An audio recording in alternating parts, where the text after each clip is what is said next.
মৃত্যুর পরে পরে তাদেরকে এমন জান্নাত আমি দান করব ওয়াজআল লাকুম আনহারা, যে জান্নাতের পাশে আছে বিশাল নহর, দুধের নহর।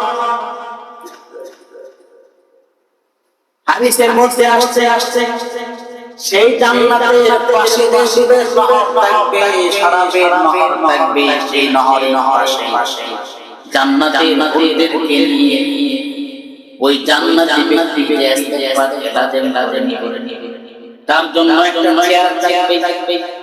ওই নহরের পাশে একটা চেয়ার থাকবে।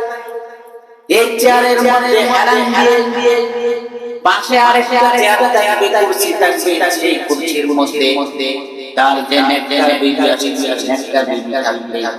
তার সামনে থাকবে জান্নাতের ফুলগুলা, জান্নাতের রমণীগুলা থাকবে। এইগুলোকে নিয়ে জান্নাতের নহরের পাশে এসে আনন্দ ফুর্তি করতে থাকবে।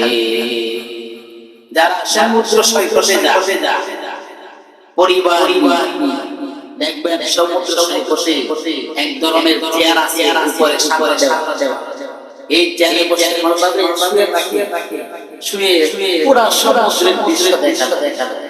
আল্লাহ তাআলা জান্নাতের নহরের পাশে সেই এরকম আরো দামি উঁচু মানের চেয়ারগুলো আল্লাহ তাআলা রাখবেন।